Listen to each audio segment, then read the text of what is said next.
Hi everybody, welcome to our Fall Backyard Birds program. September is a great time to start feeding the birds.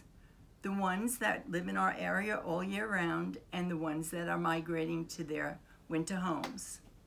But before we go into that, I'd like to show you some of the nests that I've collected. This is Messy Nest. I don't know who put it together, but it doesn't look like a great job, but there were baby birds in there, so I guess it was a good one. These are made of some kind of cotton or insulation, stuffing, I don't know, but they start with some straw and grass on the bottom, and then they're built into that. It always amazes me how birds can build these nests with just their beak. They don't have any hands or anything, and they do a great job. This nest was made on a tree trunk. This one I know was a robin's nest. I saw the baby birds in there. This one I think was a ground nest. It's got a lot of little twigs on the bottom, and there were even more that I couldn't get. And it's well put together. Look how this one has the plastic inside as a liner, the little ribbons around it to hold it together, and some grass on the bottom to keep it stable. Now these are the baby nests. I have no idea who made them. They were just found on the ground. They're so light that the wind probably just blew them off where they came from. This one is all put together with mud. And this one is just straw. And this one is really well done. Look how it's built around the twigs. It's got a little cotton on the bottom, lined, so nice. These are ones that I call the mud nests because they start out with mud on the bottom, and then they're built around it with the little twigs and straw. They're very heavy. And they're very well done. Here's one that was hanging from a tree. I think it might have been part of an oriole's nest, but I'm not sure. But this one is my favorite because I know it's an oriole's nest.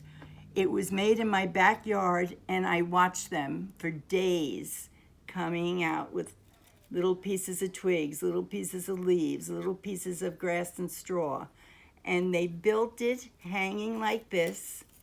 You can see there's a little piece of elastic around it. And when the babies were born, they were held in the bottom. And I got to see the babies fly. These are my favorite nests. It's always amazing to see how the birds make them. Now, pretty soon, the trees and the bushes are going to be bare, and you might be able to find a nest. And if you do, I'd love to see it. On to feeding the birds. Water is a necessity. The birds can always find a little bit of food, but finding water is often difficult. I have a water heater. It's very inexpensive. Every morning, I just dump out what's in there, put fresh water in. But if you don't want to invest in that, any kind of pan, foil pan, cake pan, if you just put some water in it and leave it out there, the birds will use it until it freezes over. As for bird food, sunflower seed is one of the best. Cardinals, blue jays love the sunflower seed. That should be put into one feeder. This is thistle or Niger seed. The finches, the sparrows, the juncos love this kind of seed. And they'll be at your feeder all day for that. This is one thing that would be great to have because all kinds of woodpeckers love the suet. It's very reasonable to buy one of these, and the suet itself is really reasonable. And it's a fun thing to have. You can watch the woodpeckers all day. If you don't want to invest in bird food, you can make your own. All you need is a little peanut butter, or Crisco if somebody's allergic to peanut butter, and some bird food. This one was made from an egg carton, as you can see. Just mix the peanut butter and the birdseed together, put it in there, and hang this up outside. The same thing with this, really easy. Just mixed the peanut butter and the birdseed, spread it on the towel roll. And if you don't need to put a perch in, but if you want to, you could use anything, a straw, anything you want. And hang these up outside. You'll have the birds fly into those feeders. Now let's go over what's in your bag. First of all, you're going to have these pieces to create birdhouses. The instructions are here for how to put them together. I do suggest that when you make them, you put the bird string in the little holes and do that before you put it all together. Makes it easier. You're going to get paint so you can paint your birdhouse. You're going to get binoculars and little pieces of paper that you can decorate your binoculars with, and you can also paint them.